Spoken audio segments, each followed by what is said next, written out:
TM YouTube ಚಾನಲ್ಗೆ ನಿಮ್ಮೆಲ್ಲರಿಗೂ ಸ್ವಾಗತವನ್ನು ಕೋರ್ತಾ ಧ್ಯಾನ್ ಚಂದ್ ಅವರ ಜನ್ಮ ದಿನಾಚರಣೆ ಹಾಗೂ ರಾಷ್ಟ್ರೀಯ ಕ್ರೀಡಾ ದಿನದ ಕುರಿತು ಕೆಲವು ಪ್ರಶ್ನೆಗಳು ಇಲ್ಲಿವೆ. ಇವು ವಿದ್ಯಾರ್ಥಿಗಳಿಗೋಸ್ಕರ ಸಾಕಷ್ಟು ಉಪಯೋಗಕ್ಕೆ ಬರ್ತಾ ಅವರ ಸಾಮಾನ್ಯ ಜ್ಞಾನದ ಒಂದು ಮಟ್ಟವನ್ನು ಹೆಚ್ಚಿಸಲಿಕ್ಕೆ ಸಹಕಾರಿ ಆಗ್ತವೆ. ಇವತ್ತಿನ ದಿನದ ವಿಶೇಷ ರಾಷ್ಟ್ರೀಯ ಕ್ರೀಡಾ ದಿನ, ಅದರ ಮೇಲೆ ಕೆಲವೊಂದು ಪ್ರಶ್ನೆಗಳನ್ನು ನೋಡ್ತಾ ಹೋಗೋಣ.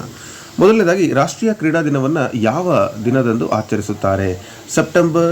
July 29, August 29, September 29, October 29. So ಈ ದಿನ ಆಗಸ್ಟ್ 29 ಆಗಿರೋದ್ರಿಂದ ಸರಿಯಾದ ಉತ್ತರ ಆಗಸ್ಟ್ 29 ರಾಷ್ಟ್ರೀಯ ಕ್ರೀಡಾ ದಿನದ ಒಂದು ವಿಶೇಷ.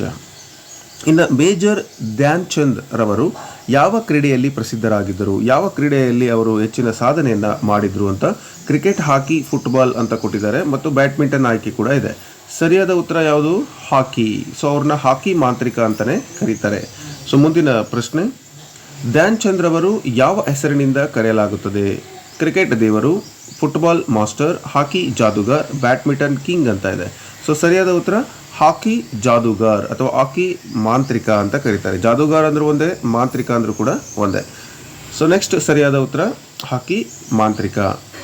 ಮೇಜರ್ ಧ್ಯಾನ್ ಚಂದ್ ರವರು ಯಾವ ವರ್ಷದಲ್ಲಿ ಜನಿಸಿದರು?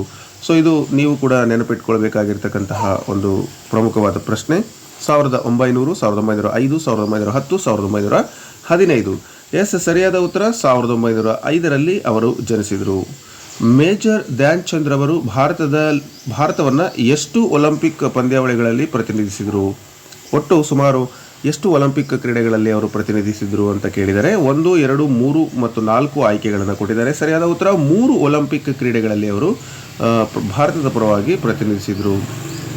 ನೆಕ್ಸ್ಟ್, ಮೇಜರ್ ಧ್ಯಾನ್ ಚಂದ್ ರವರಿಗೆ ಯಾವ ಪ್ರಶಸ್ತಿಯನ್ನು 1956ರಲ್ಲಿ ನೀಡಲಾಯಿತು? 1956 ನೆನಪಿಟ್ಕೊಳ್ಳಿ. ಭಾರತ ರತ್ನ, ಪದ್ಮಭೂಷಣ, ಧ್ಯಾನ್ ಚಂದ್ ಅವಾರ್ಡ್, ಅರ್ಜುನ್ ಪ್ರಶಸ್ತಿ ಅಂತ ಕೊಟ್ಟಿದ್ದಾರೆ. ಸರಿಯಾದ ಉತ್ತರ ಪದ್ಮಭೂಷಣ ಪ್ರಶಸ್ತಿಯನ್ನು ಅವರಿಗೆ ಕೊಡಲಾಯಿತು. ಕ್ರೀಡೆಯಲ್ಲಿ ಮಾಡಿದ ಸಾಧನೆಗಾಗಿ ಅವರಿಗೆ ಆ ಒಂದು ಪ್ರಶಸ್ತಿ ಲಭಿಸಿತ್ತು. ಇನ್ನು ರಾಷ್ಟ್ರೀಯ ಕ್ರೀಡಾ ದಿನದ ಮುಖ್ಯ ಉದ್ದೇಶ ಏನು ಅಂತ, ಕ್ರೀಡಾಪಟುಗಳನ್ನು ಮುನ್ನಡೆ ಮಾಡಲಿಕ್ಕೆ, ಕ್ರೀಡಾಪಟುಗಳಿಗೆ ವೈದ್ಯಕೀಯ ಸಹಾಯವನ್ನು ಒದಗಿಸಲಿಕ್ಕೆ, ಕ್ರೀಡಾ ಸಂಸ್ಥೆಗಳ ಜಾಲವನ್ನು ವಿಸ್ತರಿಸಲಿಕ್ಕೆ, ಕ್ರೀಡಾ ಸೌಲಭ್ಯಗಳನ್ನು ಅಭಿವೃದ್ಧಿಪಡಿಸಲಿಕ್ಕೆ ಅಂತ ಇದೆ. ಸೊ ಈ ಒಂದು ರಾಷ್ಟ್ರೀಯ ಕ್ರೀಡಾ ದಿನದ ಪ್ರಮುಖ ಉದ್ದೇಶ ಏನಪ್ಪ ಅಂತಂದರೆ ಕ್ರೀಡಾಪಟುಗಳನ್ನು ಮುಂಚೂಣಿಗೊಳಿಸಲಿಕ್ಕೆ, ಕ್ರೀಡಾಪಟುಗಳನ್ನು ಹುರಿದುಂಬಿಸಲಿಕ್ಕೆ ಆ ಒಂದು ಉದ್ದೇಶದಿಂದ ಈ ಒಂದು ದಿನಾಚರಣೆಯನ್ನು ಆಚರಣೆ ಮಾಡ್ತಾ ಇದ್ದಾರೆ. ನೆಕ್ಸ್ಟು, ಧ್ಯಾನ್ ಚಂದ್ ರವರು ಜನ್ಮ ದಿನದಂದು ಭಾರತದಲ್ಲಿ ಯಾವ ಆಕರ್ಷಕ ಕಾರ್ಯಕ್ರಮವನ್ನು ಆಯೋಜಿಸಲಾಗುತ್ತೆ? ಸೊ ಇವತ್ತು ಅವರ ಒಂದು ಬರ್ತ್ಡೇ ಅಥವಾ ಜನ್ಮದಿನ ಆಗಿರೋದ್ರಿಂದ ಏನೆಲ್ಲ ಕಾರ್ಯಕ್ರಮಗಳನ್ನು ಮಾಡ್ತಾರೆ? ರಾಷ್ಟ್ರೀಯ ಕ್ರೀಡಾ ಪ್ರಶಸ್ತಿ ವಿತರಣೆ, ರಾಷ್ಟ್ರೀಯ ಮಟ್ಟದಲ್ಲಿ ಕ್ರಿಕೆಟ್ ಟೂರ್ನಿ, ದೇಶಾದ್ಯಂತ ಯೋಗ ಕಾರ್ಯಕ್ರಮ, ಅಂತಾರಾಷ್ಟ್ರೀಯ ಕ್ರೀಡಾ ಸೆಮಿನಾರ್ ಮಾಡ್ತಾರೆ. ಸೊ ಏನು ಮಾಡ್ತಾರೆ ಅಂತಕ್ಕಂಥದ್ದು. ಸೊ ಸರಿಯಾದ ಉತ್ತರ ಏನಪ್ಪ ಅಂತ ಹೇಳಿದರೆ ರಾಷ್ಟ್ರೀಯ ಕ್ರೀಡಾ ಪ್ರಶಸ್ತಿ ವಿತರಣೆಯನ್ನು ಮಾಡ್ತಾರೆ. ಈ ಮೂಲಕ ಕ್ರೀಡಾಪಟುಗಳನ್ನು ಹುರಿದುಂಬಿಸಿ ಅವರನ್ನು ಮುಂಚೂಣಿಗೆ ತರುವಂಥ ಕೆಲಸವನ್ನು, ಅವರ ಒಂದು ಪ್ರತಿಭೆಯನ್ನು ಗುರುತಿಸುವಂಥ ಕೆಲಸವನ್ನು ಮಾಡ್ತಾರೆ. ಇನ್ನು ಧ್ಯಾನ್ ಚಂದ್ ರವರು ಯಾವ ಐಕಾನಿಕ್ ಹಾಕಿ ಪಂದ್ಯದಲ್ಲಿ ಏಕಕಾಲದಲ್ಲಿ 3 ಗೋಲುಗಳನ್ನು ಗಳಿಸಿದರು? ಇದೊಂದು ಐಕಾನಿಕ್ ಟೂರ್ನಮೆಂಟ್ ಅಂತ ಹೇಳ್ಬೋದು. ಸೊ ಅಂತಹ ಒಂದು ಪಂದ್ಯ ಯಾವಾಗ ನಡೆದಿತ್ತು? 3 ಗೋಲುಗಳನ್ನು ಅವರು ಗಳಿಸಿದ್ರು ಅಂತಕ್ಕಂಥದ್ದು 1932ರ ಲಾಸ್ ಏಂಜಲೀಸ್ ಒಲಿಂಪಿಕ್ಸ್ನಲ್ಲಿ, 1928ರ ಒಲಿಂಪಿಕ್ಸ್ನಲ್ಲಿ, ಅಥವಾ 1936ರ ಒಂದು ಒಲಿಂಪಿಕ್ಸ್, 1948ರ ಒಲಿಂಪಿಕ್ಸ್. ಸರಿಯಾದ ಉತ್ತರ ಬರ್ಲಿನ್ನಲ್ಲಿ ನಡೆದಂತಹ 1936ರ ಒಲಿಂಪಿಕ್ಸ್ ಪಂದ್ಯದಲ್ಲಿ 3 ಗೋಲುಗಳನ್ನು ಹೊಡೆದ್ರಲ್ಲ, ಅದು ಅವರ ಒಂದು ಆಕರ್ಷಕ ಆಟ ಅಂತ ಹೇಳ್ಬೋದು. ಇನ್ನು ಧ್ಯಾನ್ ಚಂದ್ ರವರು ತೇಜಸ್ಸನ್ನು ಗೌರವಿಸಲಿಕ್ಕೆ, ಅವರಿಗೆ ಗೌರವ ಕೊಡಲಿಕ್ಕೆ ಯಾವ ವರ್ಷದಿಂದ ಕ್ರೀಡಾ ದಿನವನ್ನು ಆಚರಿಸಲಾಗುತ್ತಿದೆ?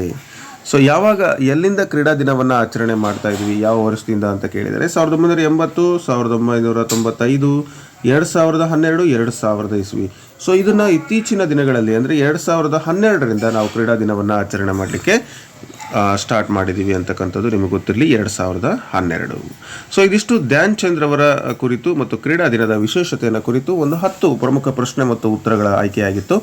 ವಿದ್ಯಾರ್ಥಿಗಳು ರಿಮೆಂಬರ್, ನೀವು ಈ ಎಲ್ಲ ಪ್ರಶ್ನೆಗಳಿಗೆ ಉತ್ತರವನ್ನು ಹುಡುಕಿ ಆ ಉತ್ತರಗಳನ್ನು ನನಗಿಂತ ಮೊದಲೇ ವಿಡಿಯೋನ ಪಾಸ್ ಮಾಡಿ ನೋಡಿ, ನಂತರ ನಿಮ್ಮ ಜ್ಞಾನ ಎಷ್ಟಿದೆ ಅಂತಕ್ಕಂಥದ್ದನ್ನು ಚೆಕ್ ಮಾಡಿಕೊಳ್ಳಿ. 10ಕ್ಕೆ ಎಷ್ಟು ಅಂಕಗಳನ್ನು ತಗೊಂಡಿದ್ದೀರಿ ಅಂತ ಕಮೆಂಟ್ ಮೂಲಕ ನನಗೆ ತಿಳಿಸ್ಕೊಡಿ. ಎಲ್ಲರಿಗೂ ಕ್ರೀಡಾ ದಿನದ ಶುಭಾಶಯಗಳು. ಧನ್ಯವಾದಗಳು.